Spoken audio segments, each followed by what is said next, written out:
Board of Education meeting. If I could have everyone rise for the Pledge of Allegiance, which will be led by Board Member Farah. And, yeah, we were supposed to move the flag. And in a moment of silence, if we could recognize Jeremiah Dobbs, the son of Giovanna Dobbs. She's a bus attendant who works for Greece Central. Her 13-year-old son passed away last week, so if we could keep the Dobbs family in your thoughts and prayers at this very difficult time, it would be much appreciated. Thank you. I pledge allegiance to the flag of the United States of America and to the republic for which it stands, one nation, under God, indivisible, with liberty and justice for all.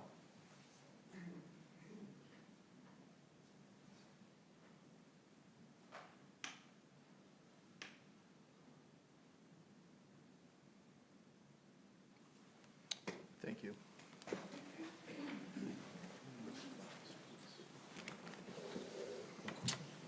All right, where's my agenda? I'm having a mess here. All right, can I have somebody move the agenda to the table, please? Moved by Vice President Moore, second by Ms. Flores. Any additions, corrections, additions to the agenda? Seeing none, all those in favor of the agenda? That passes 8-0. 7? Oh, I'm sorry. Oh, 7-0, that's right. Thank you. I appreciate that. My fingers were messed up. All right, GTA comments. Chris Capiello, welcome.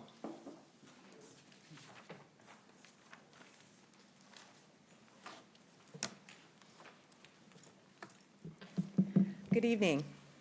My name is Kristen Capiello, and I'm a member of the GTA Executive Council as the senior high school rep and a teacher at Odyssey Academy. The GTA has been gathering food for the Greece Ecumenical Food Shelf for over 2 decades. Since 2000, we've collected over 127,000 pounds of food. Even during the pandemic, when we were unable to collect food, during a time of really incredible need, we were able to donate over $5,000.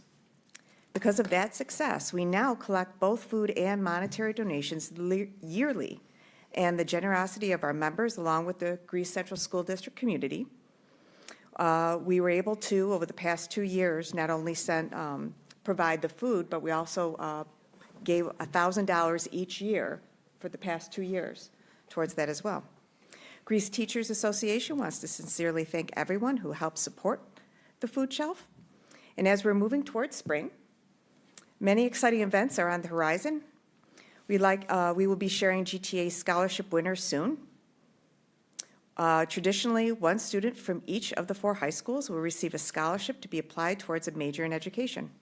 We will also announce our GTA Golden Apple winner, so be on the lookout. And thank you for your time tonight. And as always, thank you for your support, and have a great weekend. Thank you, Chris. Shauna, you're up. Welcome. Hello. Hi, everyone.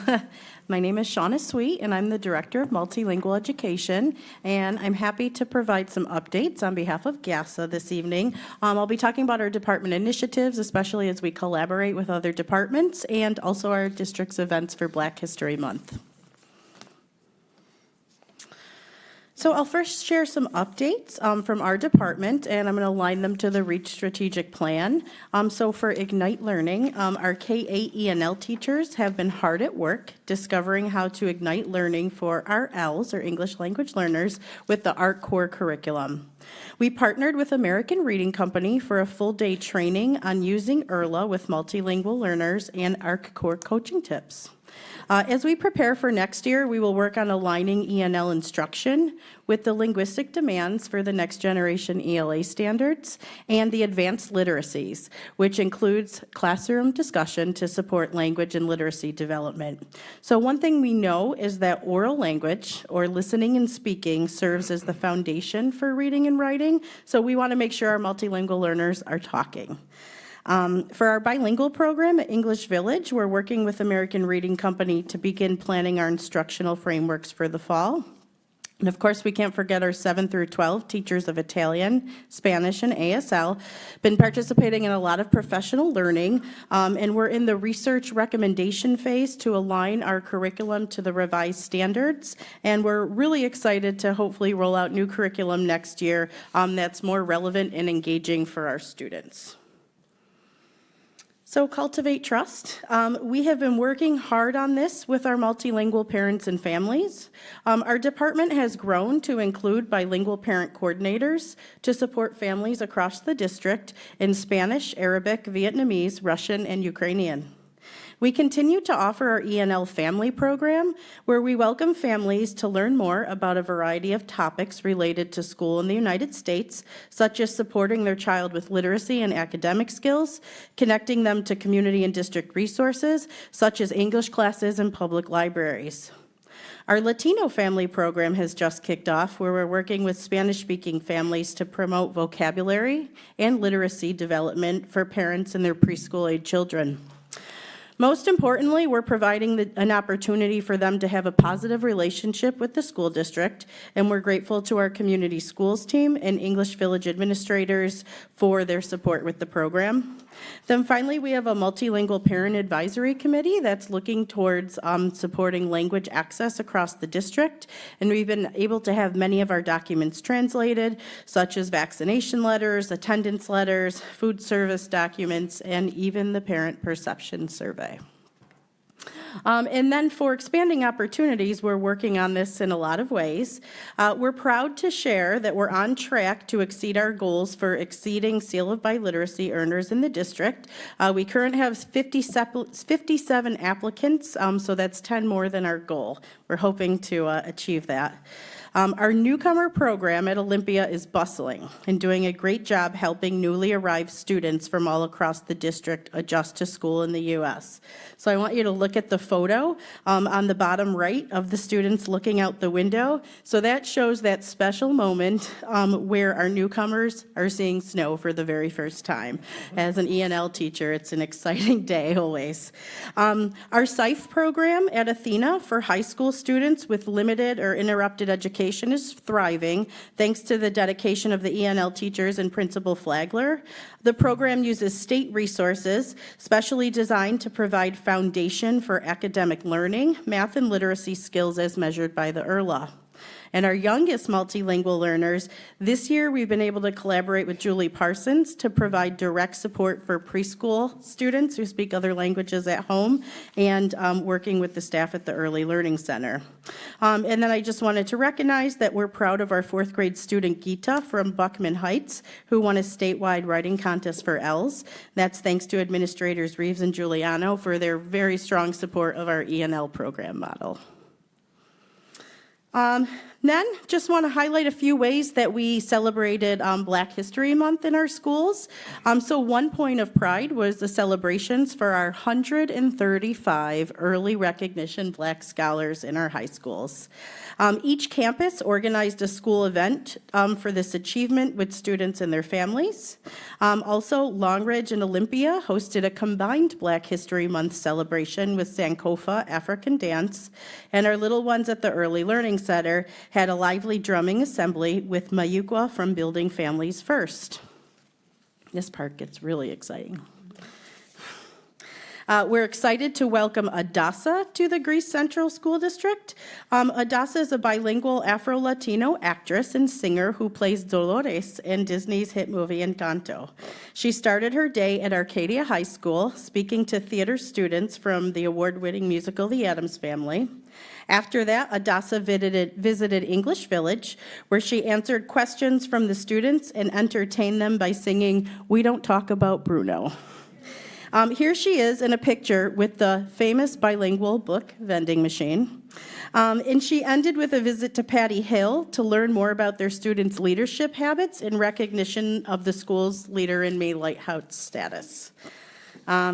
So that evening, the district was thrilled to have Adasa as our keynote speaker at the celebration of Black Excellence, where she shared personal stories of persevering through challenges and sang "Waiting on a Miracle" from Encanto. This event was hosted by Principal Jones and Dr. Simmons, and it showcased a variety of talent from across the district, including Athena High School ASL students performing Lift Every Voice, which was sung by Odyssey scholar Silas Alvarez, the Long Ridge Kids Care Dance Team, the Arcadia High School Band, and Director of Arts Mario Belcafini put together an amazing display of visual arts from our students of all ages. This event was really a source of pride, and we love to see our students shine. And in the end, I just wanted to share some words from Principal Mike Ferris reflecting on this month of activities. He said that we believe diversity brings us strength. During Black History Month, we shine the light on how wonderfully diverse this community is. In doing so, our children and families feel pride and a sense of belonging, which is the ultimate goal. So with that, on behalf of GASA, thank you for your time, and it was a pleasure to share. Thank you. All right, I don't believe I have anybody here from Gus, Accept, or Teamsters. All right, moving into Residents Forum. Mrs. Likey, welcome this evening.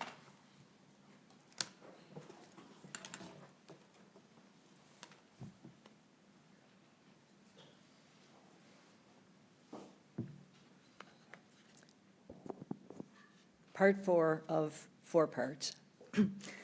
The final example of standards and assessments I will cite comes from a Greece high school teacher with over 25 years of experience.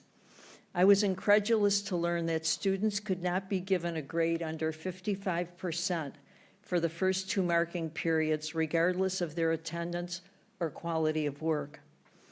These are high school students who should understand the consequences of their actions and choices. What message are we sending? Why are assessments important?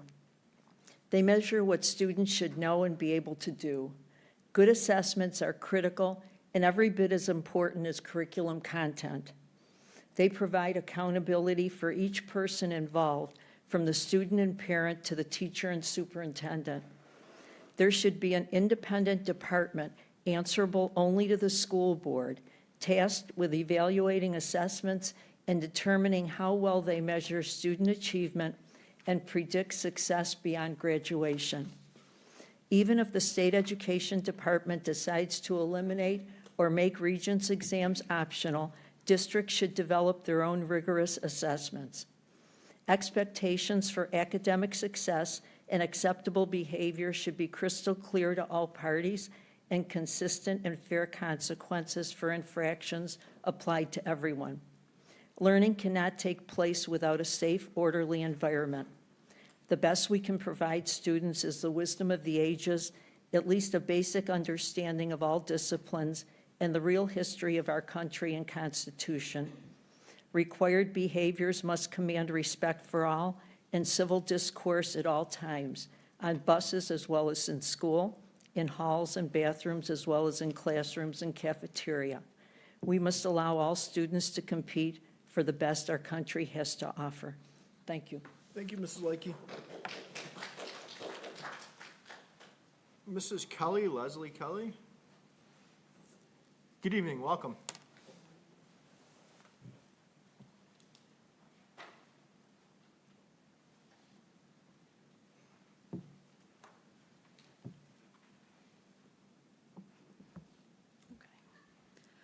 I wish I could say it's a pleasure to speak with you this evening, but I find no pleasure in what I felt led to say. It saddens me and disheartens me, and it breaks my heart for our children and the confidence I once had in the district. It has come to my attention, students' engagement surveys for first graders are being asked if they are a boy, a girl, or they don't know. Children as young as 6 are being indoctrinated with confusion as a start. This is not okay. It's not okay with me. It's not okay with a lot of us. DEI no longer stands for diversity, equity, inclusion. In my mind, it stands for divide everyone involved. These surveys I have come to understand are given during ESL and only able to be taken during this time. What's being hidden from the parents that they can't take these home for the kids to be able, or the parents to be able to see? 2 Thessalonians 2:11 tells us, And for this cause, God shall send them strong delusions, and they should not believe. This is what I think is happening here. Let me paraphrase Canadian resident Liv Galvin. Meta-analysis released findings that Professor David Haskell has been able to cite numerous studies concluding that DEI instruction leads to greater prejudice and harm, specifically programs based in identity-led CRT, queer theory, and critical post-colonial theory. This neo-Marxist oppressor worldview is not supported by empirical evidence. And the flags, told you I'd talk about this last time. They're surrounding Olympia of all the countries in the world. But it includes the transgender flag. Is there a new country that I'm not aware of? Black Lives Matter, pride flags, and Blue Lives Matter shouldn't be at all. Ask you to wrap up. Thank you.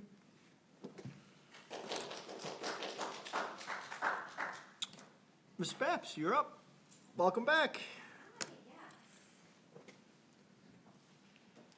I'll try to talk fast. I know we only have 2 minutes now.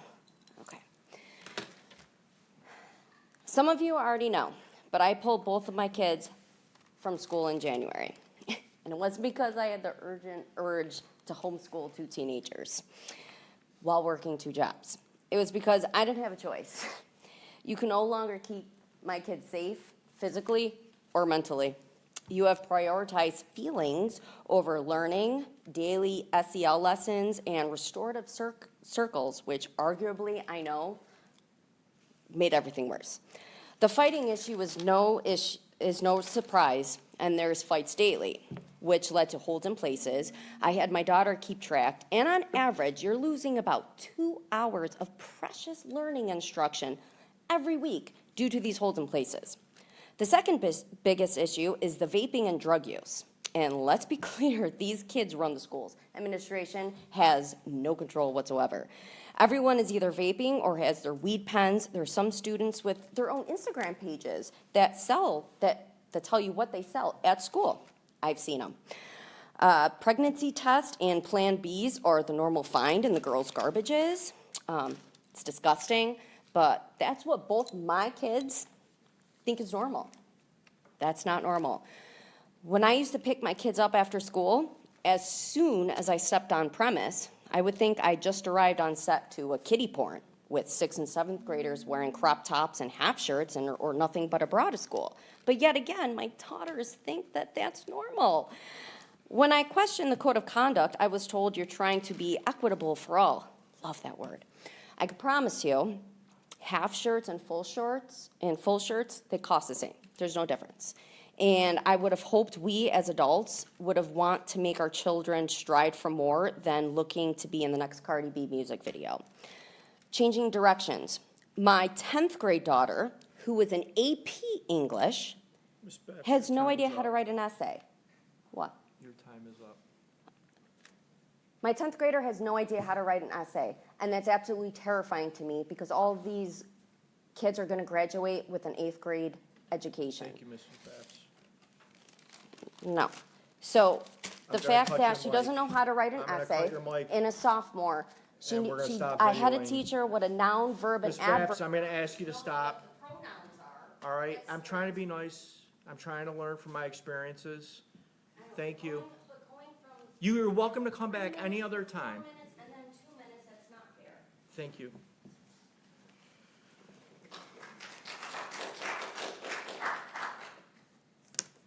Mr. Lockhart. Welcome, Kevin. How are you?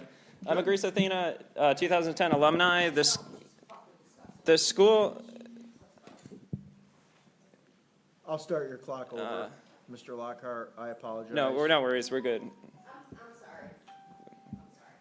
No worries. We're good. I thought it was a great speech. All right. I'm a Greece Athena alumni from 2010, and the school obviously seems to think that the money is the solution to everything here. We've heard tonight about the divisiveness of DEI programs, the need for an Office of Public Integrity possibly, and we heard about what the Teachers Association needs and is doing. But the topic that I'm addressing tonight is the topic of overspending, and it occurred to me that this district may be overspending when the Evolve contract was hastily pushed through. I talked to Evolve, I talked to the regional supervisor for Evolve and got a better sense of how much the program costs for a single lane system. It's around like $22,000, and then it's billed out annually over a 4-year licensing contract. So it turns into what is potentially $1 million contract. And so I just wanted to challenge the process a little bit of how this sort of contract is being approved, because it's not clear to me whether it's involved in the annual budget or not that the residents voted on. Already many districts are phasing out the use of the Evolve program because it's not particularly effective. And this is something that they share when you call them, and I encourage you all to call. I don't want to guess his name and fumble it right now, but you can call and they'll tell you all about it. It's very expensive. It sounds good, though, potentially it's maybe a good idea, but it seems like maybe. Sorry, one second. I'm not great at these speeches. And Evolve is also involved in lawsuits. They also cannot recognize knives. So some people think that maybe it might be better to invest, instead of in the costly surveillance programs, to invest in some type of program that might address the root cause of the divisiveness, or just more residency people, more feedback. I think it's sad. It's unfortunate that more people don't come to these meetings. More residents don't come to the meetings. I enjoy all the speeches very much.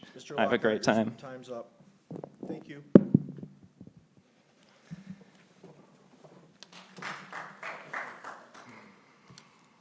All right, moving on to item 2.01, staffing. Can I start move the staffing to the table, please?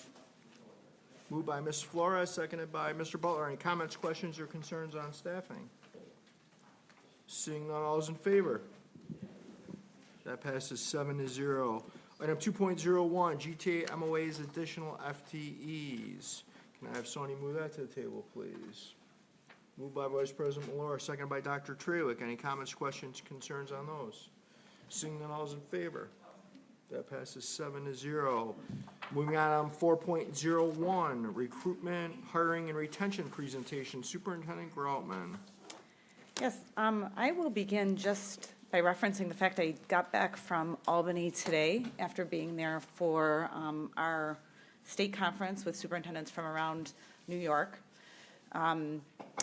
And this is a really significant topic on the minds across the state and really across the nation in terms of all educators. The point I want to make in terms of starting this presentation and introducing Gina and Jen to come on up is that I sat through a presentation, particularly around this topic, because obviously the state is really working on this. They're trying to vet presentations and strategies to make sure that we're sharing and helping others do better. I will say the work that you have done in this department, both of you, surpasses everything that I saw in the presentation that I experienced yesterday. And I'm really, really proud of the really significant work that you all have been doing. And I know that it is, as difficult as everything is, we are making great progress. So thanks for your work, and we'll have Mrs. Hendrickson and Mrs. Larson start the presentation. Thank you. No pressure. I like that. I like that. Well, good evening, everybody. Thank you for having us back. I'm Gina Larson, and this is Jennifer Hendrickson, our Executive Director of Human Resources. So we are back to present tonight on recruitment, hiring, and retention. So as you know, this is one of our strategic plan focus key areas this year, and it's going to remain the focus of the Department of Human Resources. So our focus area states that we will attract, develop, and retain a highly qualified, culturally responsive workforce that reflects and appreciates the diversity of our community. So tonight I wanted to share some of the progress that we've made since the presentation in October in the areas of recruitment, hiring, and retention. So in October, I shared a little bit of doom and gloom, some pretty daunting data from across the state regarding current teacher shortage and the pending hiring crisis that is coming over the next 10 years. Human Resources is really focused daily on these issues and looking at multiple solutions to address our struggles in recruitment, hiring, and retention. So as a reminder, these are some of our key focus areas for each of the areas. So we're going to provide some examples in the next few slides as updates for each of these areas. So we've got recruitment. We're working really hard on being creative and timely. In hiring, working on efficiencies and working on being as welcoming as we possibly can. And in retention, providing choice, voice, and growth to our employees. So early intervention recruitment. So early intervention recruitment is a term that we coined, meaning that we're going to find creative ways to engage potential employees as early as possible, including high school age students and whenever possible, even all the way back to middle school. So Jen Hendrickson is going to share some updates in the areas that you see listed here, these 4 bullet points, regarding our student teachers and interns, our teacher cadets, our high school students, and our local college partnerships. So student teachers and interns are the future of our profession, and when we get them into our school buildings, we don't ever want to see them leave. So this fall, we began hosting a welcome reception. We wanted them to know from the onset of their time in Greece that they were valued, and when you see the superintendent and members of her cabinet coming to an event for people that aren't even yet employees and putting that time and investment in, it shows the value that we have for them within our system. It also was an opportunity for them to learn a little bit about Greece Central and to hopefully fall in love with Greece and never want to leave. Before the student teachers and interns finish their experience with us, we are also inviting them to events where we reconnect with them, listen to feedback about their time that they spent in Greece, provide support as they're preparing to enter the workforce, and it's an opportunity for us to conduct screening interviews in hopes of building a candidate pool for us when we're doing our hiring. While we invest in the student teachers and interns that are nearly ready to be hired, we also invest in our high school students that are interested in pursuing the education field after they graduate. We had the privilege of speaking at Mrs. Relier's teacher cadet students with them last month. We covered many topics with the students, including interview tips to help prepare them for the workforce in the future. The students asked amazing questions. They were so inquisitive, and it was wonderful to be able to be there to help ignite their excitement for joining the field of education. We told them, and we mean it, we can't wait to hire them back someday. While we've started to track these students, we are now going to work on reaching out to them throughout their college experience to maintain that connection as they're going through. We're trying to work with getting them to come back and do their field experience and observation hours and ultimately student teaching here within Greece so that eventually, as soon as they're ready, we're ready to give them a job. We jump at any opportunity we get to promote our school district, and we are fortunate to have so many stakeholders throughout our organization attending career fairs and engaging and spreading the word throughout our community in a variety of ways about working in Greece. The image on this slide is from a flyer that was intended to highlight that there are so many entry points to working in Greece. Most of the time people think school district and teacher, and it is so much more than that. We would be lost without all of the other positions. This flyer was used a lot. It was posted in our buildings. It was posted in businesses around the community. It was posted on social media, in the Chamber of Commerce newsletter. We understand that we are competing for hiring people. There's lots of jobs available and not a lot of humans. And so we're trying to do everything we can to make it easy for people to get direct access right to our website so that they hopefully apply and end up working in Greece. In the fall, Gina, she already alluded to sharing the gloomy statistics about the declining enrollment in teacher prep programs. And while there's a smaller number of students coming out of those teacher prep programs, that makes us realize that we need to do a lot to give back to our profession. So we have worked with over 18 colleges mostly in local and Western New York area, and have also partnered with GTA to revamp our student teacher placement process and offer an incentive for GTA members to do it's a lot of extra work to host a student teacher and an intern, And so offering them an incentive to be able to take one of those student teachers or interns on. And I'm excited to say that we have 52 people, which is awesome, hosting this spring. But we've gone from 52 people hosting to almost 230 GTA members that are willing to host this fall.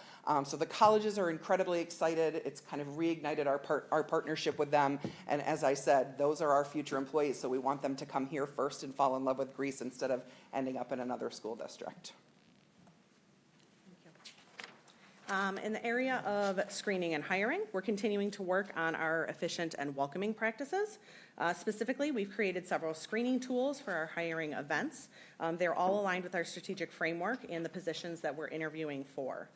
Since the last presentation, we've held a recruitment and hiring event in January, and we have two others planned for April that I will share a little bit more about in the next few slides.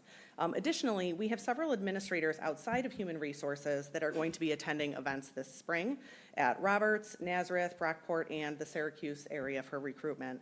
As we've shared before, to have a chance to be truly effective in hiring, especially during this crisis that we're in, and for a district our size, this needs to be more than just human resources. We really need to partner with our entire field of administrators, and we're really very, very fortunate to have a great administrative team to share the load of work with.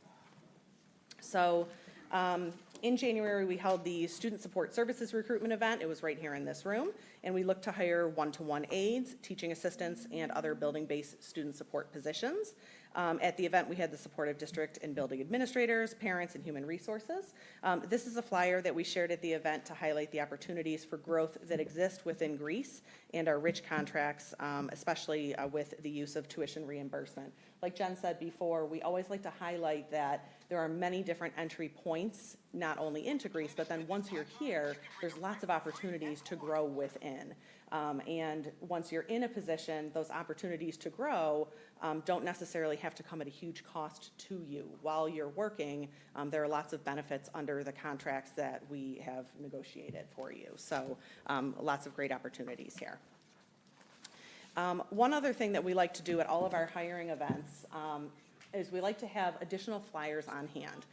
No matter what we do, we always have people show up to events that are there, and they come and they say, yep, I am here for a food service job. And we say, well, that's great. We are hiring teaching assistants today. But we like to have flyers on hand because we still want to hire them, and we always have positions available. So we like to have multiple opportunities so that anybody that walks through the door has an opportunity to get a job, right? So we always have lots of stuff on hand so that there is a fit for everyone. So this is just an example of one of the things that we had on hand for our Student Support Services recruitment event, even though this is not Student Support Services, right? So that's one example, and then this was another example of something that we had on hand, again, showing the multiple opportunities within facilities and operations within the district, and you can see there's, like 25 different opportunities there. Again, multiple entry points into the district, depending on what your background is.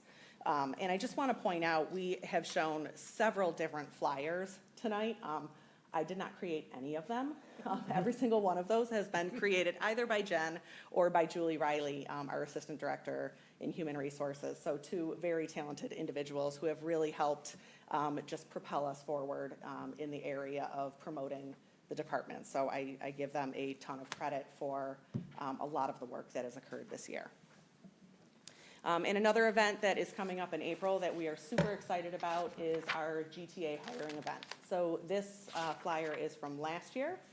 We have a new one coming up very soon. So our event this year is Thursday, April 18th. It will occur right here in this room. And again, we will have parents on hand. We'll have district administrators, building administrators, and as many hands on deck as we possibly can, because we hope to fill the room with prospective employees. Last year, we were fortunate enough to have 88 certified and 24 uncertified or almost certified folks join us for that event.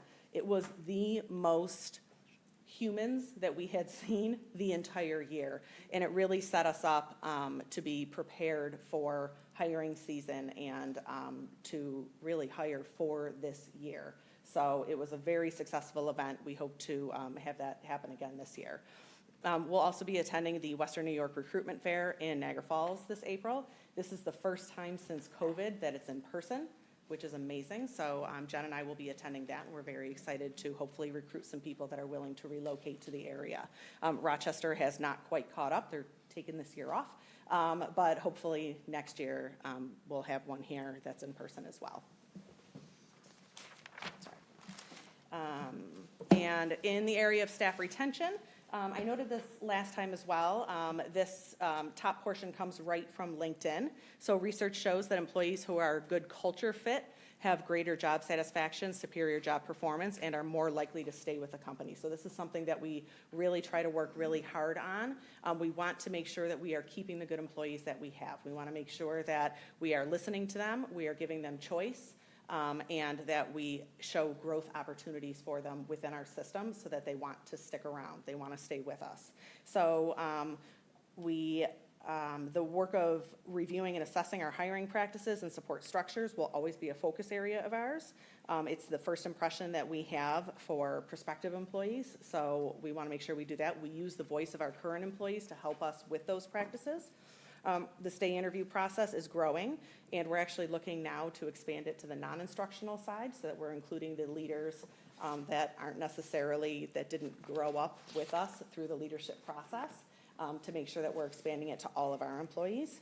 And then we've also added the house assistant principals as a new step on the career ladder and an opportunity for some internal candidates to grow within our system. And as you folks all know, we've already had 3 that were promoted within this year, so it's been successful so far. And we, as you know, we offer mentoring opportunities and career ladder opportunities to our employees who are interested in growing within the district. So this is an area that is really important to us, near and dear to me especially, in making sure that we, again, hold on to those really important folks within our system. And this is a slide that I wanted to include as well. I know that we did our mid-year strategic plan update last week. I was absent from it because all of my data is at the end of the year. This is something that we will update at the end of the year as well. This is the end of the year data from last year, but as you can see, we have excellent retention. This is something that we're really, really proud of. You know, in almost every single area, our retention has gone up. This is something we hope to hold on to, and something that we work really hard towards. So that is it for us. I just want to add something before we take questions. A lot of the flyers and promotional documents that you shared, I will also just say, are really helpful for our events here, but also very easy for me when I'm traveling to Albany. I was able to take not only many of the individual ones with me, but they also have been synthesized into a QR code, into a card. So at 2 sort of mixer networking events that I was able to attend, I was able to hand that QR code out to people and hopefully funnel them to some of the great things and offerings that we have available. So thank you for that work. Makes it very easy. Vice President Moore? Thank you for your presentation. I do want to say I absolutely do love the graphics of the hiring. They're fabulous, and I now know from Todd that people can track me retweeting or something like that. It's always me. That's wonderful. We appreciate it. Thank you. Thank you. Dr. Shawick? Thank you. I too enjoyed the presentation and the hard work that you guys are putting into this. Hiring is hard everywhere. So all the efforts, I'm glad that they're paying off. I did want to say one thing about the QR code. I actually stole this idea from you when I first saw it for my day job, and we are now using that for the various positions. But I also wanted to share with you, I was traveling and I saw a QR code on a T-shirt. And there was a guy, he was doing some grounds work, and it said on the back, would you like my job? And it had a QR code. So just throwing that out there. You can have that. I'll give you a little something back. So something to think about. But I did have a real question, and that is, so I love the idea of growing our own. And I see that there are pathways to many of the openings, but I didn't see anything regarding the ones where there's, quote unquote, no education required. So like, because we know some of our students aren't ready to go to college, but maybe they do want to stay in the education field or around the school. So like the custodial work or food service. Are there pathways currently that if a student, wants to go into those things, they can shadow while they're in school or, do something so that they stay connected and maybe get hired when they graduate? So one of the things that is still a goal of ours that we haven't quite put together yet is to work with the career centers at the high schools to put together a job and career fair for the second semester at the schools, to have students visit who are looking for summer jobs and/or future careers. And that would fit right into that category. So give it a try over the summer. Come and work grounds, come and work. So some of the truly entry-level or even substitute type roles where you can get in and kind of get your feet wet, where you have no experience and no education in whatever that role is, just to give it a try. So that's something that we're looking to kind of partner with our facilities and transportation and food service groups to do. But high schools are tight with their schedules, and so it's just a matter of putting that together. But that is one of our goals. Mr. Bonagaria? Thank you. I'll agree. The graphics are great. Great job, Jennifer. I especially like this one. This is that one there. Those are really good numbers. They're great numbers. And it's been a really tough environment for teachers, for administrators, for everyone. So congratulations. And especially, gosh, teachers hanging in there through a lot of challenging times. I do have a question. I've heard of situations where we've had a really tough time keeping classes staffed with full-time teachers. I heard of an incident where we've got, I forget which class it is, but that we haven't had a full-time teacher assigned for over a year. I don't know if that's accurate, but it seems that there's a lot of, it's just challenging to do that. So we're competing with other districts locally and beyond. What if we can't do that? What if we aren't able to staff adequately? What then do we do to make sure that we're still providing high-quality instruction to our students? So I think one of the things that we're really fortunate in is that our teaching staff is huge, right? So we have 1,150 GTA members. We have had so many GTA members step up and into those roles. So while we do have situations where we have a GTA member who might be on an extended medical leave, right? And maybe because of one reason or another, we haven't been able to fill that position with a permanent person. We have had other GTA members who are qualified teachers step into that role on a temporary basis. So they're people who know the content, know the students, know the grade level, have the ability to step in and take that role. We've had a lot of teachers do that, and it's because we have so many teachers. Right now, we're still, from week to week, running at about 3% of our classrooms being on paper unstaffed, but not empty. So from a staffing perspective, that's the percentage of classrooms that don't have a teacher assigned. However, they do have a GTA member in there. So, and again, I will give credit to our GTA members who are stepping up and doing that extra work and being in the classrooms to be there for our students to make sure that they have a highly qualified teacher in there.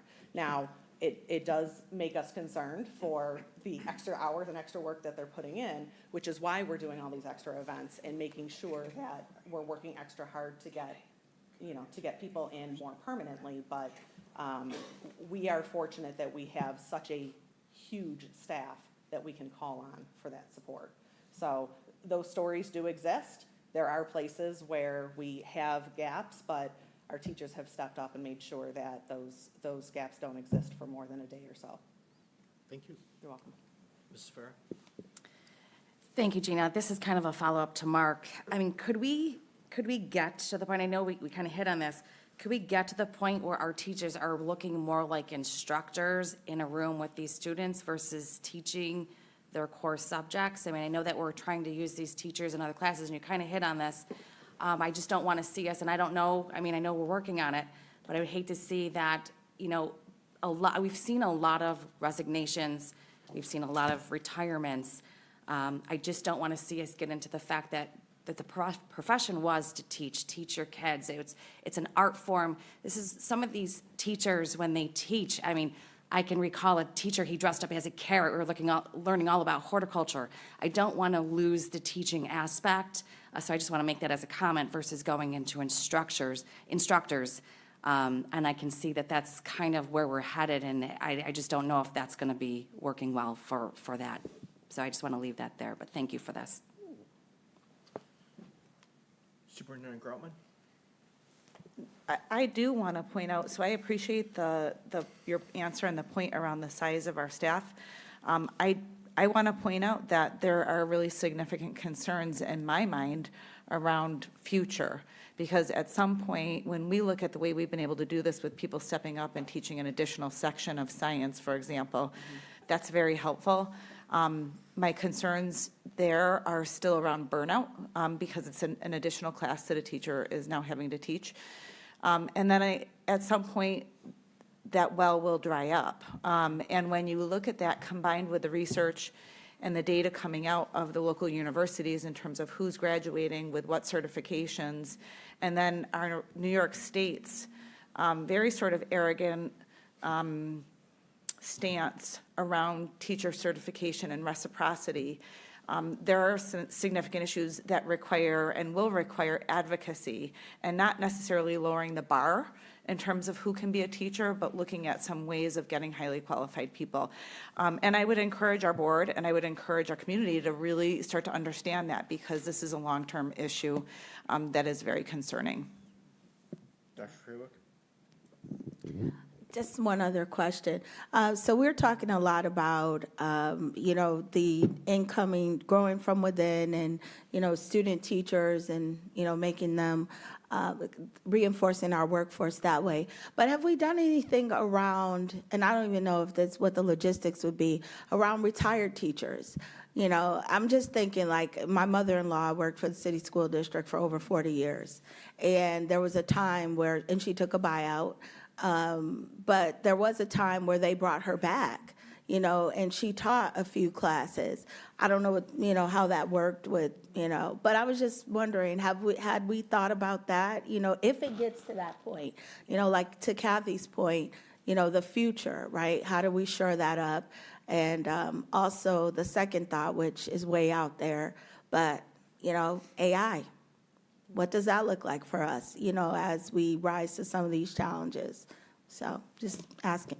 I think in regards to our retirees, of course, we would love to have them back, I think that there's one, there's one piece that is a little bit of a struggle, and that's that's the cap, which we never know from year to year if it's going to be extended, if it's not going to be extended, so we're always in this kind of holding period.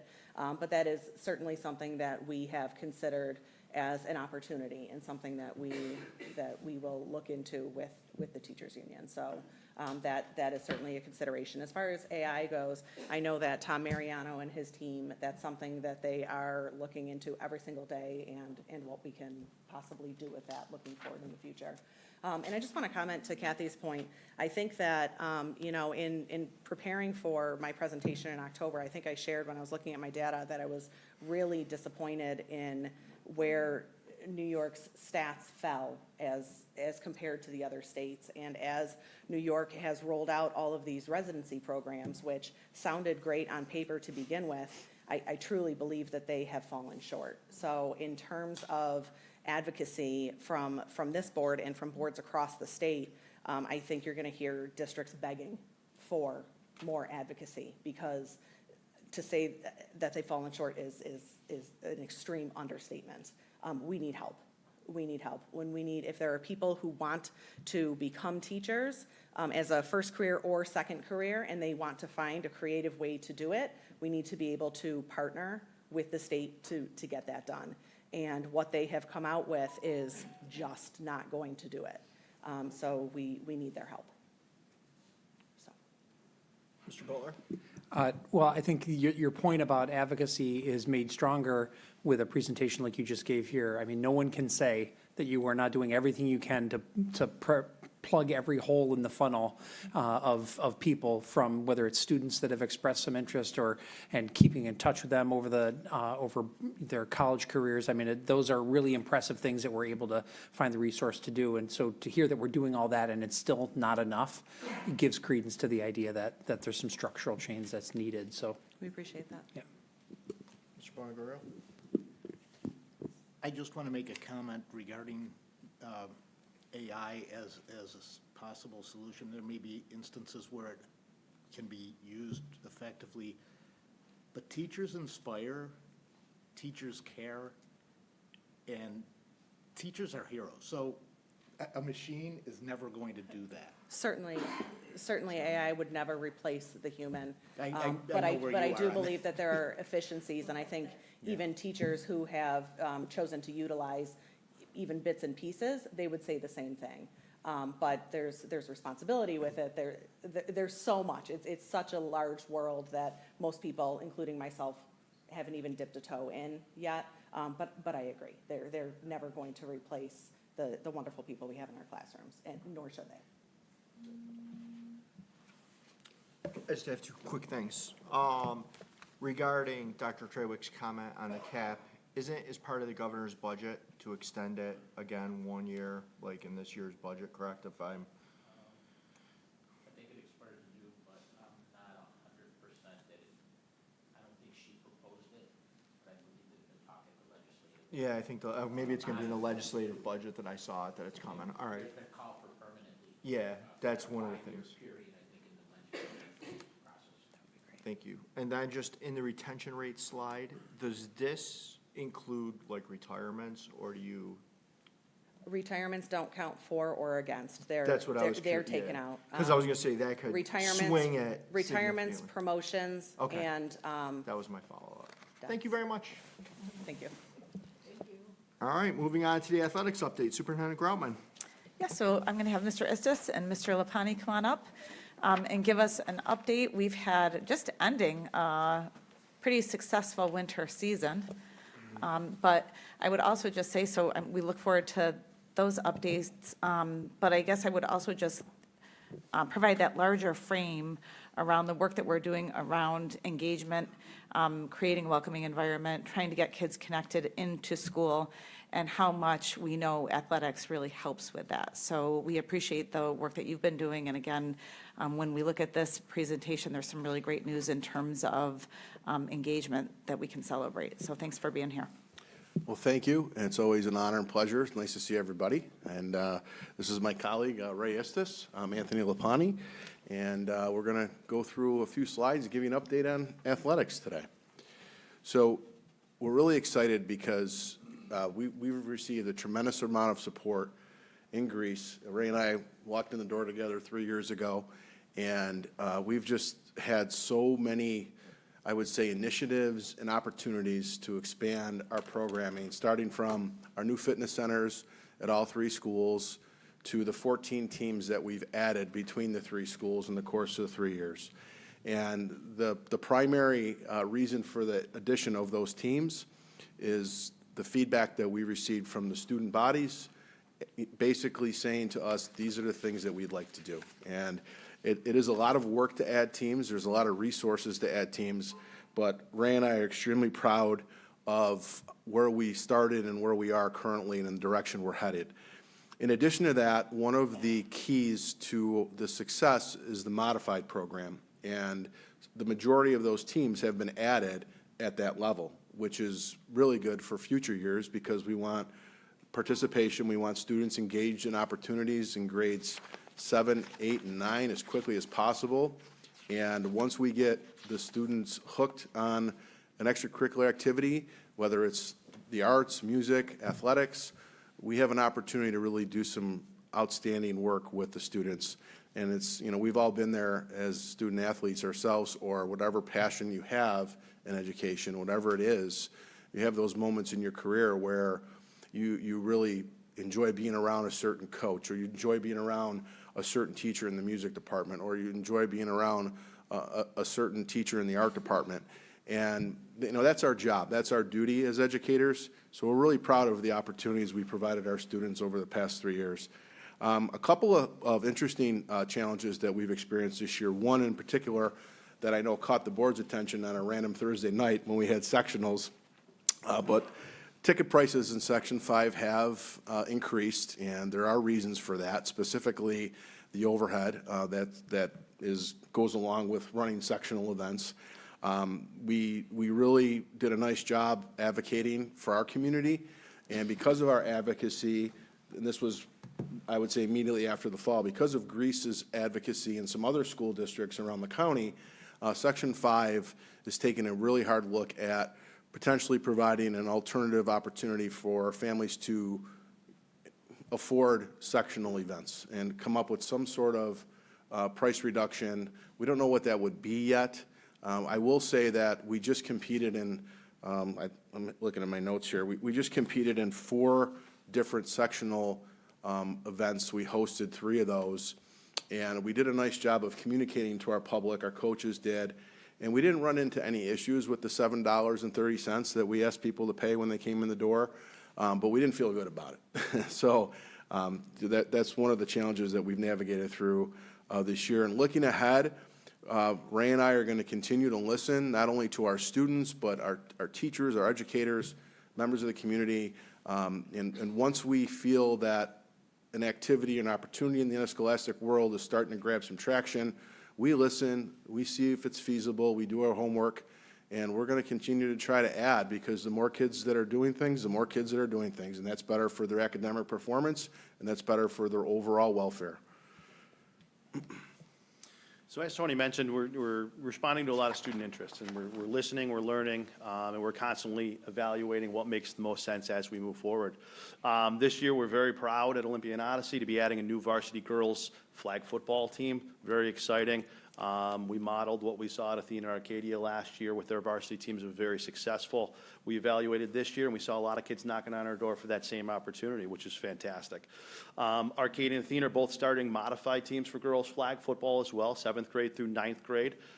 Great opportunity. Within our youth organizations, our girls basketball program is really kicking off. We had a couple of merged teams with Athena and Odyssey and Arcadia and Olympia 2 years ago, and it slowly evolved into GYB, which is Greece Youth Basketball, started by Curtis Birthright and Kendra Damon. And this year they started a brand new 3rd through 6th grade league, in addition to the clinics that they were running on a weekly basis out of Brookside, which is fantastic. We've started new fishing clubs, thanks to Tony Lapani's expertise in the fishing world. Lakeshore, Buckman Heights, Arcadia High School, and Athena High School is in progress as well. Very big success. Tony's got a lot of great videos, and he goes over and he helps with the youth at each school, and it's fantastic. Rowing Club is also recently started as well, and like I mentioned, we're constantly evaluating future potential clubs, listening to the school community. Boys volleyball potentially is on the horizon, a lot of interest with that, and girls golf has also piqued some interest as well. So before we go into hiring coaches, I will say Greece Arcadia, Amy Zona is the fishing club advisor. She's a science teacher at Greece Arcadia, and she currently has, with the support of Christina, thank you so much, we have students competing in a April 1st trout tournament, which is awesome. Personally inviting the Board of Education to join us. And we also have 5 different field trips planned to take the students fishing. The last time we did it, we got kicked off of somebody's property. We were inadvertently on it, trying to work to smooth that over with the neighbors, but we're in a good spot there. So hiring coaches, this is probably the most important work that we do, and humbling work. When I say humbling work, we have very, very strong leadership in the GTA world, and our teachers, you know, with our new contract that negotiated several years ago, one of the things that Ray and I noticed when we came in, many of our coaches were actually coaching in other districts because the Greece coaching contract, you know, wasn't keeping up with inflation and where society was going with just how much money you make. You know, the hard work that we did, I would say, you know, Jeremy was a part of that, Gina, our whole team was a part of that here. The hard work that we did just give you an example, most recently, we had 9 applicants for 1 position. So we're really, really in a really good position to have our current individuals that are walking through our hallways, working with our kids on a daily basis, leading our students out on the athletic fields. And it's no secret, you know, there are coaches who are educators, and there are coaches who, all coaches are educators, but there are coaches who teach and there are coaches who don't teach. If we have an opportunity to hire a GTA member who's an expert in leading kids and communicating and managing students and thinking quickly on their feet and all that goes into being a coach in the year 2024, that's a really good position to be in. So we're fortunate currently that we're able to really get some competitive people for the positions that we have. The one other piece I'd like to share about that, as athletic directors, we strive and we work really hard to create continuity and sustainability in our coaching staffs. One of the worst things that can happen is to have turnover on a continual basis. This particular plan that we have in place and what we're doing a better job of retaining our teachers. And it's, you know, some sports lend themselves to turnover often. However, some sports do not. And the more we can have consistency and success and kids can feel warmed and welcome in a welcoming and affirming environment, the better off we're going to be when we compete. We're always working on sportsmanship. We're always working on character. We have a long way to go with that. We've come a long way, but we have a long way to go. And that's something that our coaches take seriously. We send students to multiple sportsmanship opportunities that the county or the section offers throughout each year. And, you know, one of the things that we're really working with our students, and our students are really embracing this in certain areas, having some of our student athletes work with our youth organizations, whether it be volunteering on a booster club evening or going to a youth basketball practice or a youth football practice to help out and assist. Many of our varsity coaches do that, and it really helps in building that overall community. So one of the things that was adopted this year as a pilot within the Monroe County League is the new modified athletics format. This only applies to soccer, volleyball, and basketball, but it was a new model that we tried as a league that was very successful. Instead of being the traditional Mod B program, which is 7th and 8th grade, and having a separate Mod A program, which is 7th through 9th grade, they tried just modified athletics, which is 7 through 9 across the board, but allows schools to be able to choose what division that they wanted to be at, Division I, Division II, or Division III, based on the skill level and experience of the student athletes. This was very successful from our standpoint, which allowed us to kind of pick and choose where we belong. As I mentioned, there was only a few sports, soccer, volleyball, and basketball in the spring. They're not piloting this just yet. The league wants to gather some data, see if it works, see how well it worked for different sports before they offer it potentially to spring sports in the future. I'm gonna go back to that one slide for a second. The really cool part about this for the kids is we've essentially almost completely have eliminated cuts. So what I mean by that is, of the 14 teams that we added, the majority of them were at the modified level. And those are students who may have never picked up a basketball before, or may have never, you know, kicked a soccer ball before, or whatever sport it is. So we're really trying hard not to put kids in that position. And, you know, there's a philosophical difference with that, I'm sure, that's out there. But at the same time, when your number one goal is to increase participation numbers, your number one goal is to increase participation numbers. And we feel like we've accomplished that. We, both my colleague Ray and I really advocated for this around the Monroe County League last year. It really worked out well for our basketball programming and our soccer programming for our students. So I just want to give a little more context on that. In terms of sectional ticket prices, I talked a little bit about that. The overhead, you know, obviously comes from the software programming and the $7.30 costly for our families. It is being addressed by Section 5. And when I say that, Section 5 has an executive council, and that executive council has representation throughout the entire section on it. So school superintendents from around Section 5 who feel the same way, or the communities feel the same way our community feels, they are also advocating for those lower ticket prices. So looking ahead, hard to believe, but spring sports for JV varsity start on Monday, so it's less than a week away.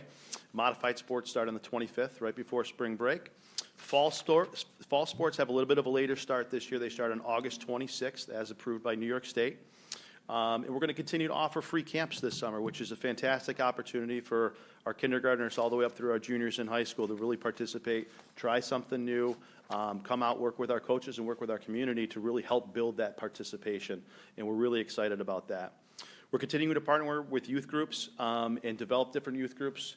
As I mentioned, GYB earlier with girls basketball, that's just a microcosm. There's so many different things happening in our community right now, and we're really happy about.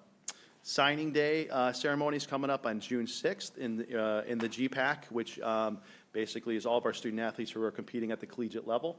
From junior college all the way up through Division I, they'll have an opportunity to sign a national letter of intent and have a nice picture and a nice ceremony. And our Athlete of the Year ceremony and Greece Odyssey Hall of Fame is on June 12th at Odyssey this year. So a lot of great, exciting things on the near horizon. Question, Mr. Butler. I really appreciate the presentation. Thank you very much to both of you. And I remember when I was in high school, I went to school with Mr. Lapani there, and I joined the football team my senior year. And what that did I didn't see very much playing time, but being included gave me a new group of people that I had a connection to and felt a sense of belonging with, which I think. So my question, beyond bragging about my high school athletic performance, which was not much to brag about, is what would it take at the modified level to, you said we've nearly eliminated cuts, and I think about how awkward it can be to be a middle schooler, but to be able to try something out that you haven't tried before and to be part of a group. It could be such a transformative experience in the life of a young person. What would it take for us to actually eliminate cuts at the modified level? So we're set. First of all, you were an outstanding player. You don't have to lie to him. He's a wide receiver. So we're essentially there.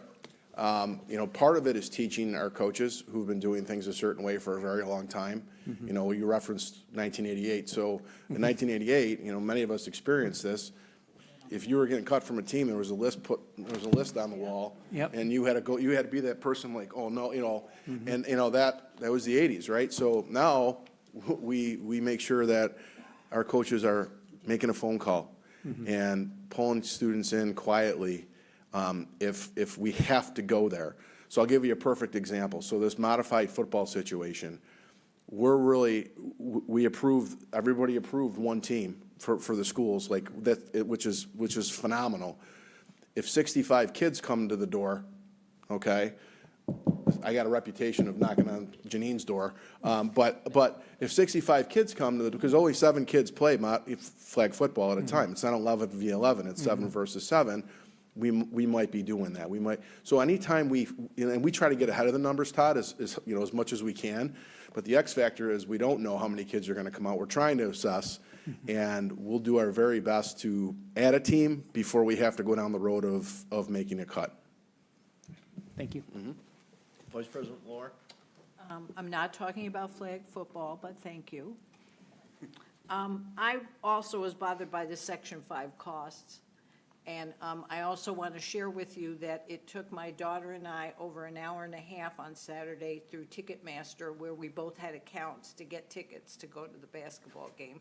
So then I thought about the fact that what about families that don't have an account or can't get to it? And I'm laughing as I'm thinking here, because one of the things I did was call the Blue Cross Arena to find out if you could buy tickets there, and they still haven't called me back. So, I mean, I take it that's a no. I'm guessing. But anyway, I'm glad you're addressing that, because I was bothered by the cost and the process. Thank you. Ms. Fair?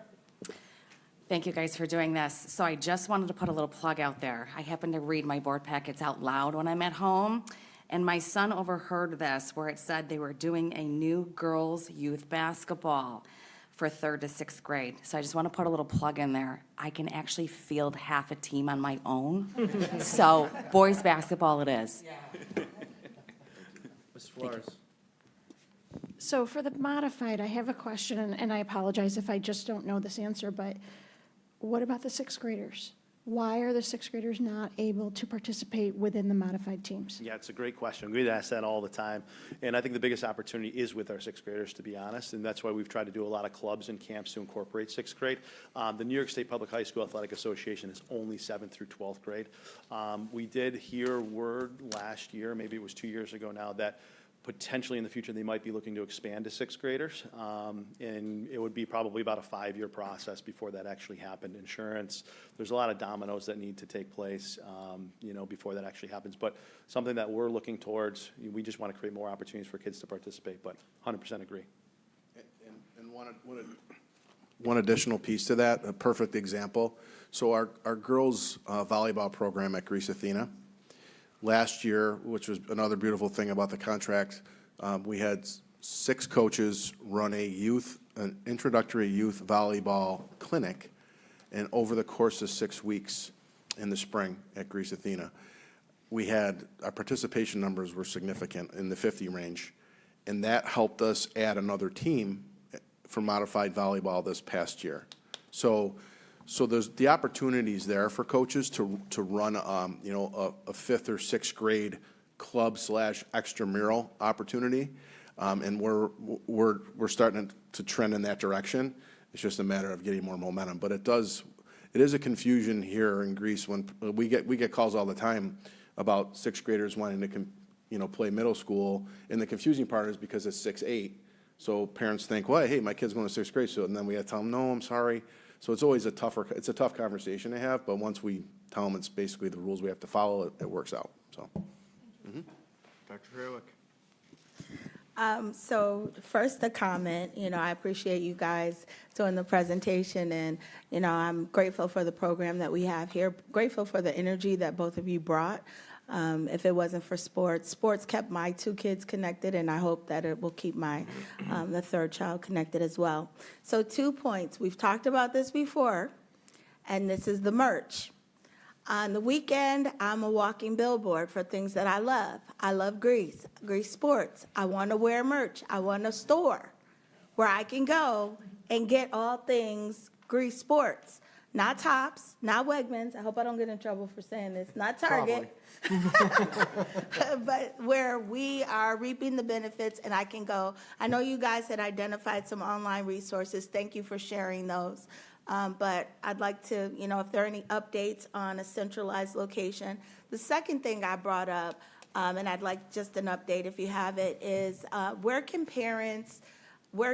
parents who may not have the money for their kids to have equipment for certain sports. But then you have other parents whose kid tried something, they bought all this stuff, and, they've just got it. So where are we? And I think we had talked about kind of like a loan program or gently used type program for sports equipment. Has there been any movement on those things? Yeah, regarding the merch, good question. We're working on revamping our booster clubs. We're in the process of creating our all-sports booster club. So we really want a lot of the merch to run through the booster clubs, the nonprofit organization. So we're still working on that, the structure of that, with a lot of, we just put in the board officers for the booster club. So that's pretty new. Regarding the equipment, that is something that we're still working on as well. With that, a lot of coaches do have items on hand, but once again, if you know the coach, you can go right to them and say, hey, listen, what equipment do you have that we can borrow?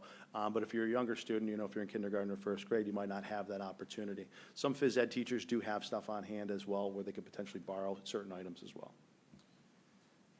So the answer, because I told Ray today, I said, Sharita's going to ask us about the merch. So I was like, my answer is ready. You ready? So we've been working on it. And the company that we've been targeting is BSN. And we've had 2 meetings with BSN. Everybody that's a vendor out there wants to be, they want to work with Greece because we're so big. So we're pretty close with BSN. It's just we have to work out a few, I would say, business items. And in addition to that, there's an initiative at one of the high schools right now that is forging ahead, potentially creating their own internal merch. So that would be a conflict. So we're getting closer. Like, basically, the websites are built, Sharita. It's just a matter of getting over the finish line. And once we do, it'll be very beneficial because we also, if we were to work with BSN, you're talking Under Armour, Nike, Adidas, all the great brands, and you can customize it. So you would have, so each school would have their own site, and it would be, you know, Odyssey, everybody would have their own site, Olympia, everybody, and then the Storm. So if you wanted to go on and buy a kid's hoodie for Athena, and then you can customize actually what you put on there as well. So that's why it's taken a little longer, because that's the one that we really think would benefit and help brand our community. And we just have to figure out, it's taken some time. So we're almost there. Mr. Bongorio? Thank you. Mr. Lapani, you mentioned in the, you know, the character instruction, sportsmanship opportunities. Can you give me just like one or two quick examples of what? Yeah, sure. So, one of the pieces that came out of COVID was, I would say, everybody wearing masks. And the last 2 years during the basketball season, we had, you know, our crowds were challenging. And it was the first 2 years, it was just a challenge. Certain things would happen, and, you know, we had to navigate through that. Things have improved significantly since COVID, but one of the themes that we struggled with across the county and across the section was sportsmanship of spectators. So superintendent's group and multiple superintendents put together a symposium in the fall. I want to say we had, how many we had, like 16 go from our schools to the, yeah, it was like 16 students, a cross-representation of all the schools went and learned about, you know, leadership and the proper behavior and sportsmanship at contests. Those students came back and turnkeyed that. You know, that was, I talked about the crowds initially, but also sportsmanship on the field, okay? We've solicited our mindfulness coaches this year, and like Andrea Antonetti, who's not here tonight, but she just got done working with our Athena basketball team on, you know, working on making sure that they are, when I say that the students are on the court and controlling themselves and their emotions, and she worked with multiple teams this year to try to teach them mindfulness to get, you know, the mental capacity where it needs to be. We have, that's another example that we're doing internally. Monroe County and Section 5 regularly has offerings, Mark, across Section 5. And we have full right to send kids to these opportunities, and we do take advantage of those. So, but the topics change based on current events as well. So it really, it's a year-to-year change. I know there was one today, actually, so. Great, thank you. Yep. Couple things.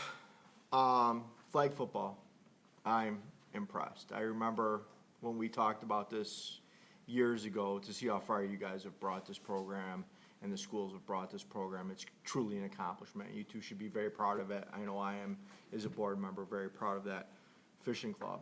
I'm a big outdoors guy. You guys know that. I love the fishing club. I love getting our kids in the outdoors, experience something that, you know, is just a different skill set. You know, if you're looking for a knot tire at Athena, I always have my wife tie my knot. She's really good at it because I can't see anymore. So she ties my knot, so she might be able to help you out. And then I'm going to get my vent in on the tickets. Do we have any members of our school district on the executive committee of Section 5? Hold on, I'm processing. Sure. We're not. No. There's four representatives from our league that are on the committee. So I have some concerns with that. I think the digital ticketing is very difficult. I mean, if you don't have Wi-Fi access, you don't have a cell phone, elderly people struggle with it. I mean, I think it's, sorry, Terry, I didn't mean you. So they struggle with it, and it's a, you know, I think we need to make it easier. I mean, the cost is prohibitive for a family. I mean, you know, you look at the price of everything, groceries, everything's went up, $7.30. What does that $7.30 cover? I guess is my question. I know we pay league fees. You know, I know obviously there's extra fees in the playoffs for officials and things like that. But what does that $7.30 cover per ticket? It's a lot of different things. There's $1.30 that covers the digital ticket convenience fee. So the tickets used I to don't be. necessarily agree with that, I but know, okay. Yep, I know where you're going. You know, and the rest of it goes to a lot of administrative costs. I don't have it in front of me, unfortunately, right now. So at the event, the basketball games the other day, awards presentations, so all the trophy, the overhead for running the events, the officials for the events, that's what, as much as we know in terms of like where all that money goes, like, you know, that's a question that I don't really have a definitive answer on, but I know some of the cost goes to running those events themselves. And as a follow-up, I saw several school districts across Section 5 absorb the cost. So I guess my question is, if you invited all your fans to come to your school, and you had students and parents and everybody show up, how were the numbers kept, I guess? So the gate receipts, it's a mathematical, we do it, you know, internally, weekly here. Anytime we charge an event, we have a head count, but for Section 5, it's the same, so procedurally, they do the same thing. The one thing that came up after the fall, when we didn't charge our fans for the Athena Arcadia soccer game, because I made that executive decision quickly, and we were worried about potential sanctions or any kind of punitive measure that can happen, which technically may be not being allowed to compete in sectionals, which that's like on the far end of it. But we didn't want to push the envelope too hard this time around, because we know that Section 5 hurt not only us, but other people around Section 5. So, you know, we just don't want to take a chance, because we had 4 teams that were competing in the finals this week, or states, and we just didn't want to put ourselves in that position. And I understand that, but I mean, obviously the school districts that funded it, if you had 500 people at the event and you only paid Section 5 for 100, I mean, you know, it's got to be, I don't know how you can circumvent it, I guess is my question. And I mean, I think the process is bad as a whole. It needs to be addressed before we start sports in the fall. This currently is unacceptable. I mean, as far as I'm concerned, and I'd be happy to go and have Section 5 have a conversation with them. Because I would love to see them sanction a school district when you have things that are cost prohibitive to our families and our community. Right. And I do think we need to address that in some capacity. And with that, thank you both very much. Thank you. Just before we wrap it up, I just wanted to I want to give everybody updates quickly on the sectional thing, because I didn't do that yet, and I just wanted to, I'm sorry, I have to do it. Arcadia girls bowling won sectionals this year. Nice. Arcadia girls cheer won sectionals, took 3rd in the state this weekend. So that's it's the first time in school history we've had 2 back-to-back state opportunities, and Coach Pike did a great job. Athena's boys hoops, undefeated regular season. They were 2-0 in postseason, lost a tough one on Saturday night, which we all know. And the one that really stood out, the hard work from all the work that we've done, girls Lightning, so that's the Olympia Arcadia merger, girls basketball, made it to the finals and lost by 8 points. So just if you see those coaches in the community, you know, and the kids, they did a great job. So thank you. Thanks, guys. Item 5.01, the bus replacement resolution you have before you. Can I somebody move it to the table, please? Mr. Butler moves it, seconded by Dr. Trewick. Any comments, questions, or concerns? Seeing none, all those in favor? Oh, you have a question? Mr. Bonagorio. Thank you. Romy, I know you presented it on this last time, I think. So just a question. I know we've got the mandate on the electric buses. Our hands are tied in there, and we do this update on the buses. I probably should have asked them, think of it last time, but have we thought about extending our fleet, given that this is, I mean, we're just going to run out of time with these things, or is that not even an issue? Well, I think, no, extending the age, I guess, is the. Possibly, depending on what the timeline's gonna look like, yes. Okay, and so, because in the process of this, we're also selling off, auctioning off. We're gonna buy 10, trade in 10. So it's a trade-in extending process? their trade-ins Okay. to keep the cost down. Or we sell them an option.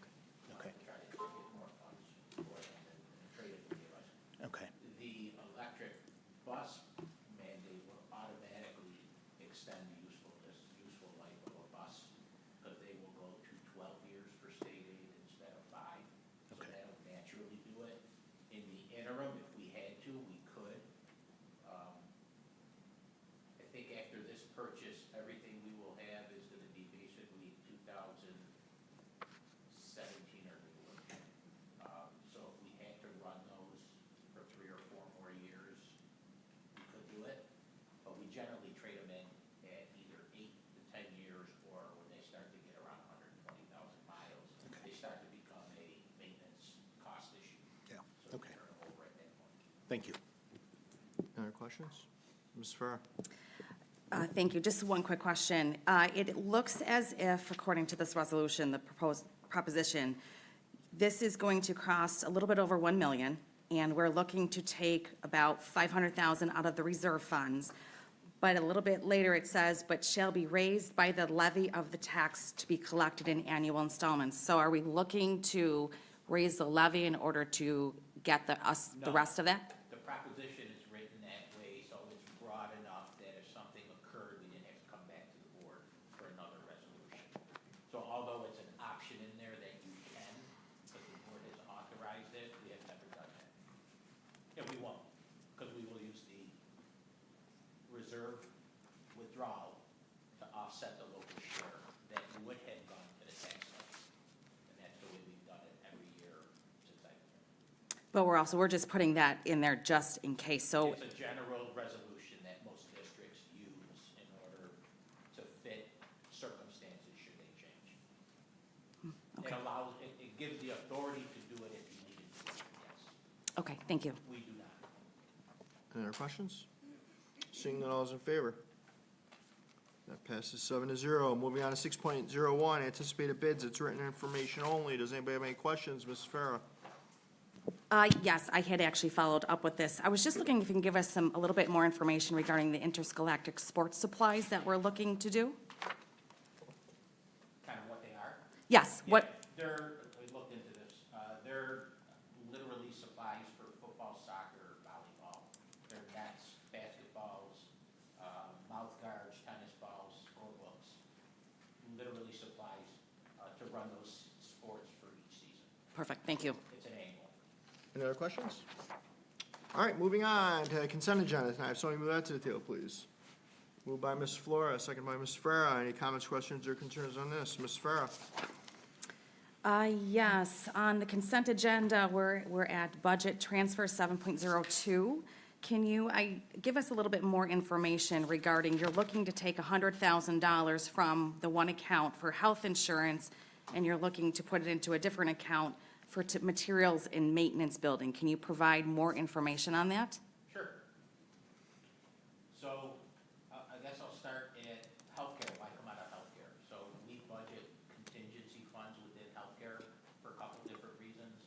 So when we kind of estimate what our healthcare cost is going to be, we also have to take into account that the rates will change in January for mid-year for us, as well as when open enrollment happens and the rates change, there could be a shift in the type of insurance. So we build in some contingency within the healthcare budget to account for that. So in most cases, by the end of the year, there is room to move some funds out should we need to do it. The code that they're going to is maintenance of plant within buildings and grounds. And that pays for things such as fencing, HVAC, electrical work, structural work. And we've done a lot of that this year. That has come out of the general fund budget. B&G will always have a host of open purchase orders, that blanket purchase orders that they have with various vendors out there, so that when work needs to be done, we don't have to wait on a purchase order to be done, we do it Monday. Since there's more work to be done through the end of the year, and B&G would, I'm gonna back up 5 seconds. This is the second year we've made that transfer. The 2 two options we got is B&G has to go through and try to estimate what they're gonna spend in those open POs by the end of the year, and then they would release the money to put into a different code. But what has happened in past years is, when they do that, then there's administrative work to get the money back in. So what we've done for the second year is we take 100,000, 50 to 100,000 out of a code, put it into the B&G code, so they can leave all their POs open, deal with price increases and extra work that comes through. At the end of the year, all the balances left on those POs are liquidated and generally come back to the general fund for more than $100,000. So it's a mechanism that causes less administrative work by opening and closing and changing purchase orders throughout the year. Thank you. Any other questions?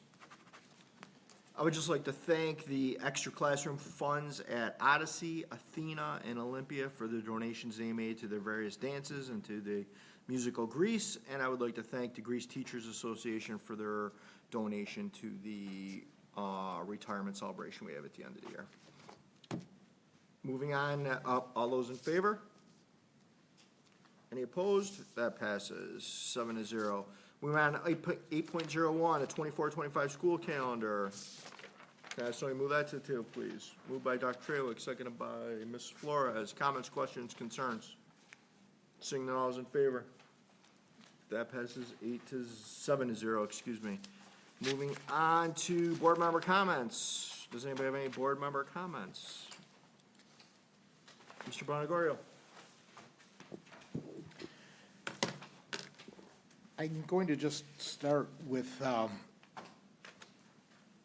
want to say thank you to residents who come and share concerns and do it in a manner that is respectful to all of us. It's helpful for us to receive every kind of criticism, but we need to do that in a manner that is respectful. And I would be very happy to sit down with anyone who has complaints of any sort, and I have my own. And I'll go on to that. The Board of Education was made aware in recent weeks of two particularly violent acts by students on other students. In both cases, we were given video recordings by parents. It troubles me that the only time we get information of the nature of the violent acts that occasionally occur in our schools come from outside, come from parents, come from teachers. But it's not information that's generally shared with the board, and the board has oversight responsibilities.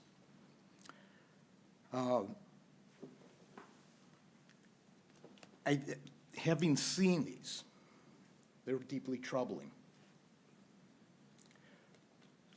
We do get general statistical data.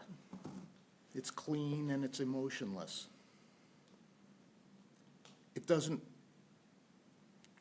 convey the seriousness of some of the incidents that we see, that we've learned about.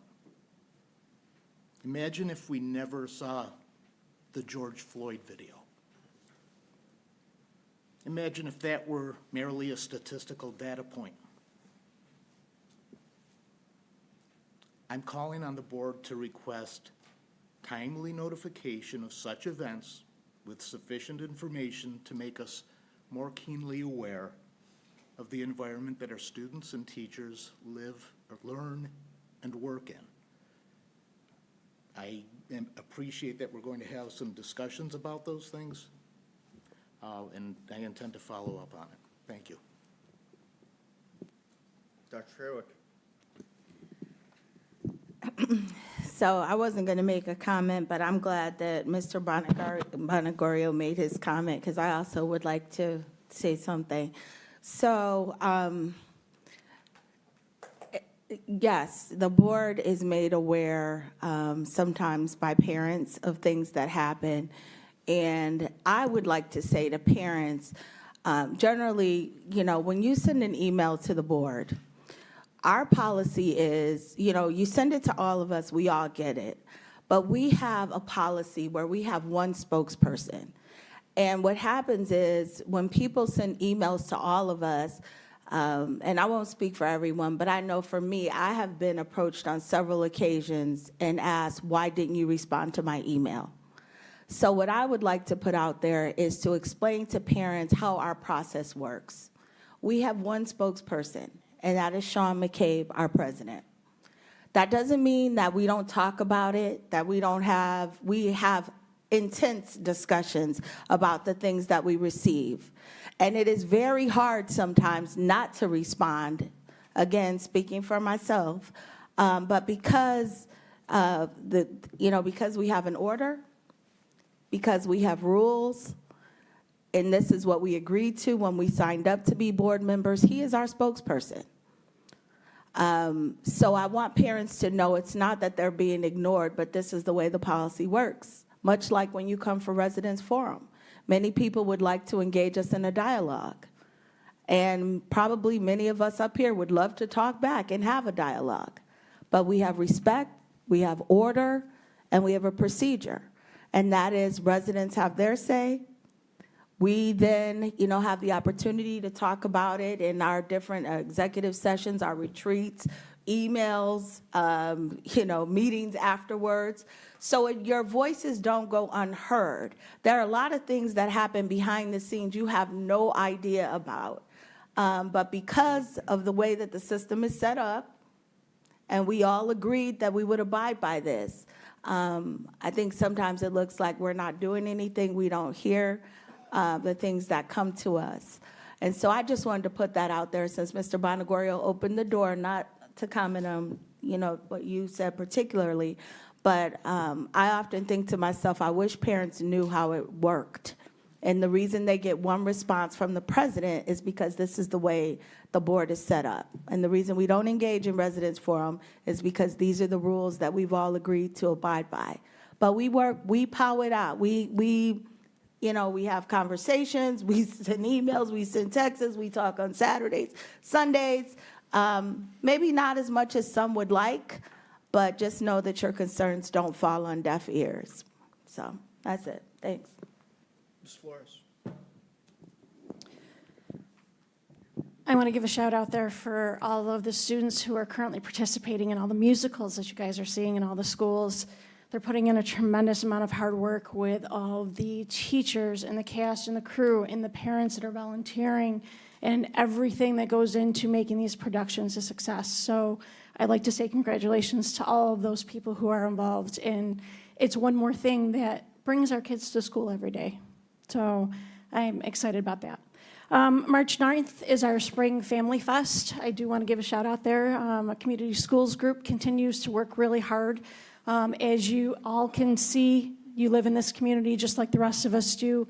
Our community is constantly changing, and it constantly needs different things, and things constantly need to be reevaluated. It is things like the Spring Family Fest where people can get together and share, which is wonderful.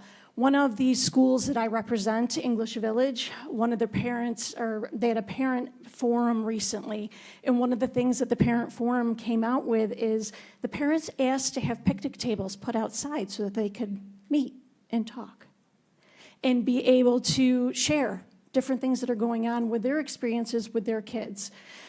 Things like the Spring Family Fest give us that opportunity, and all the different things that we are trying to do to come together as a community to share all of the ideas that we have are so beneficial because we are constantly changing. I would also like to make a comment in regards to what Dr. Trawick and Mr. Bonagorio have spoken to.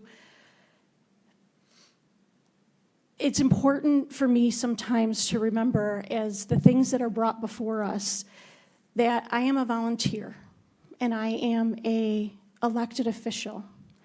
And there are times when things are brought forward that I would like more information on. However, I have to remind myself to take a step back because I am not an educator. And I don't have the background and the years of experience that the people in this school district do. And I am not equipped to answer the questions that some of the parents come forward with.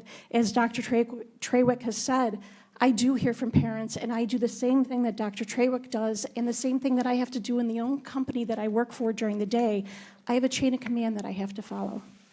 And every comment that is made, I do share it forward, and I do ask the people who are trained and educated and have seen what is going on day in and day out with our students. And I will agree with Mr. Bonagorio. As a parent, I don't like everything that goes on in this district either. And that may surprise some people, but I do entrust people who have given their life's work to work with our students to try to find the best possible outcome. I don't agree with what everybody says. My morals and values come from a different place. And it is important for us to hear people, as Mark said, in our community forum, to hear the different places that people are coming from. But at the end of the day, we do have to educate our kids and we do have to keep them safe.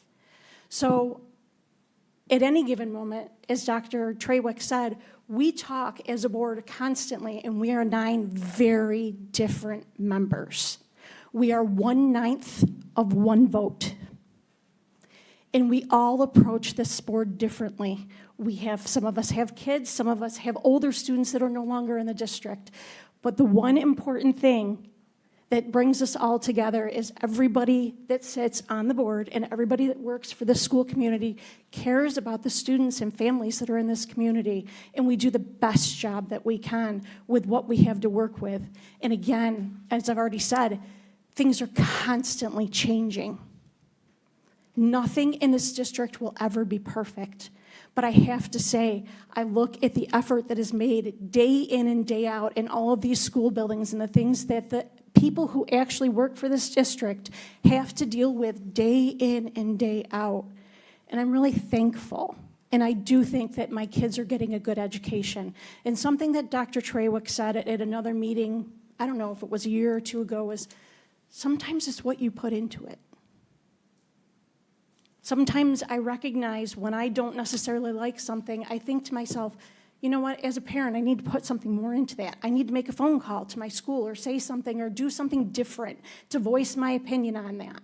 We do have a lot of families as a majority because we don't hear from a lot of them. We give millions of different ways for people to come and give information to the district.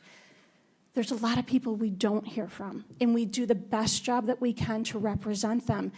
And I gotta tell you, it's hard because I don't think like everybody else. And I have to put my morals and my values aside to make sure that we do the best job that we can to represent the over 10,000 students that go to this district. I want to thank the people who work for the school district and do the best job that they can every day that they have. I am so thankful for all the resources that this district has. We are in a district that has more resources than most of the districts around us. And the people that work for this district know those resources like the back of their hand. When someone calls me and asks for my help, I don't know those answers, but I do know enough to send it up my chain of command to give it to somebody who does. So please know, please keep talking to us. Please keep sending us emails if you wish to. Please keep reaching out to the district because overall, this district has a lot of capabilities, but it is big and it is diverse. Thank you. Thank you, Ms. Flores. Anybody else? Vice President Millar. Thank you for allowing the elderly to speak. Afraid what you might say. Hope I can get through this. We have such great partnerships in our community. I want to thank the Greece Rotary who donated 80 family literacy bags to our school district. You know, it's support like that from the community groups that really make things wonderful. As Ms. Flores says, and as most of you know, I'm a music person. It brings happiness to my heart. The Wizard of Oz at Odyssey was fantastic. Next 2 weekends is Pippin at Arcadia, and we go right into Hairspray at Olympia. So please go support the children. Their shows are wonderful. Thank you. Thank you, Vice President Moore. Couple things. I appreciate the passion of all my colleagues on the board. Wherever we stand on an issue, I do agree with what Dr. Trewick said, Mr. Bongorio, Ms. Flores. We all come from a different place. We all look at things a little bit differently, but I do think at the end of the day, all 9 of us care about this community. We care about our students. We care about, we may have different ideas how to get there, but I respect everybody's passion. I respect our people that come and speak before us during the public comment period. I mean, but there are rules, and I'm a rule follower. We have rules and you have 2 minutes to speak. And I'm sorry that you don't like the 2 minutes, but everybody wants us to hold everybody accountable. I'm holding people accountable. You have your 2 minutes. If you don't like it, that's the rule. Reach out to the board and have us change the rule. But until the rule changes, we're gonna follow the rules. On another note, I was really happy to see the Jazz 90.1 got recognized for their years of service by County Executive Adam Bello and the Monroe County Legislature a couple weeks back. It's pretty neat that a little radio station that started at Greece Athena High School way back in the day has come to the place it is, and it's great seeing people. I mean, I grew up with Derek Lucas, who's one of the guys that runs the radio station. He's an amazing guy. I've known him almost my entire life, and it's good to see what they've done with that radio station. So I truly appreciate that. On another note today, I got to spend some time with 4th graders at Lakeshore Elementary School in Miss Bruin's class, learning about planting strawberries. It was a fabulous time. I mean, it's one of the things I most enjoy about being on the board is interacting with our students. And it was just, I mean, it was a great day. I mean, I got a couple hugs before I left. It was a good day. So I just want to thank Ms. Bruin for hosting me. I want to thank Cornell Cooperative Extension for the program they run in regards. They do this every year in schools. They open it up at every school. Not every school participates, but we're lucky enough that Lakeshore participates with their garden and some other things, and Ms. Bruin does a great job there. So I want to thank her for that opportunity today. And Superintendent Groutman. Thank you. I have a bunch of things. I want to just, because Ms. Kelly, you're here still, Mrs. Kelly, the survey piece that you mentioned we do not give surveys in K2 that students take. So I just want to be clear because they're not given, we do perception surveys with students. They actually begin doing them themselves in 3rd grade. Otherwise, it's a teacher filled out form. So I just want to clarify that. I wanted to start today by saying Happy Women's History Month. We have some really amazing women that serve on this board, from Terry as our vice president to our first African-American woman, Dr. Trewick, to Tammy, to Megan, and then Debbie, and Tracy, who's not here, yes. And certainly Debbie, who supports us. But I think it's just really important because we have a lot of great women in leadership positions. And it is a month for us to pause and recognize the accomplishments and really continue to celebrate. So I think that's important. Like I mentioned before, I was in Albany for our NISCUS conference over the weekend. So what superintendents do for conferences is they go on Sunday and work from all day on Sunday, so we don't miss school. The things that were most notable about this conference is the concern around the state related to this. This is also an opportunity where there's a lot of political action going on, but there's over 300 districts in the state that are seeing a decrease in foundation aid. So that is a big topic. We are not one of them, luckily. There was a lot of talk about the EV bus mandate. There was a lot of talk about the teacher shortage.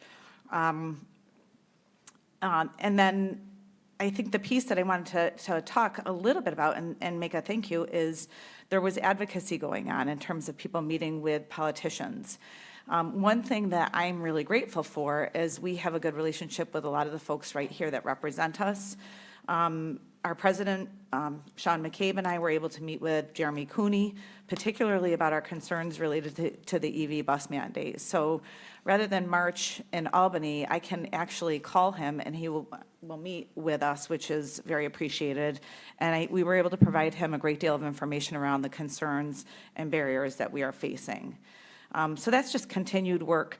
Outside of that, there are educational sessions. And again, what was reinforcing to me is the great work that's happening here in Greece in our ranks. So whether it be hiring and retention, whether it be a really amazing implementation of our reading program, those are things that we really should be proud of. There's a lot of incredible work. And when I see sort of what's being shared there, it's said by a lot of people, we're really ahead of the game. So thanks to our folks for that work. I wanted to make sure that I recognized I was able to attend a junior achievement grand opening last week. So I'm not sure how aware people are of this, but right up at the old Kodak building, there is a beautiful center that has been created where different employers and different businesses have actually created this space for students to come and learn about financial literacy and career opportunities. Every one of our sixth graders will have an opportunity to go there between now and the end of the year. And that's because of a lot of great work by Corey Skinner and different instructional folks like Todd and our team. So thank you for that, because across the area, I think there's only 12 districts that are participating, and on the front end of that, all of our kids will get that, which is really wonderful. Want to say thank you to Arcadia. So shout out to, in general, Arcadia. They were able to help us with a study session today where we were learning about some of our programming that's supporting restorative work here in our district. So everything from our mentor program to key things that they do with their Titan TV and our peer accountability, that we appreciated the kids being there, but also the really strategic work that they're doing in their school to ensure a positive experience for kids, but also just to make sure that it's coherent and it makes sense. And they're seeing great progress, but it was really wonderful to see the kids and have them with us tonight.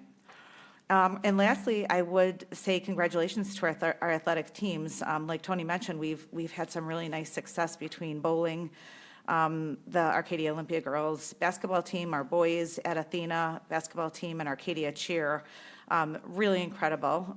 And I would just encourage people to go to the musicals, because the musicals are really their sectionals. So if I can say it any other way, there's lots of opportunities to get to basketball games throughout the season. These kids work so hard to actually put together a musical that they get to show off, generally for only a couple of showings over 2 weekends. So they're really talented, they're really entertaining, so just would encourage people to go to those. And with that, I hope everybody has a great rest of the week. Thank you, Superintendent Grotman. Can I get a motion to adjourn? Mr. Bonnegorio, second by Ms. Flores. All those in favor? That passes 7-0. Thank you, everyone. Have a good evening.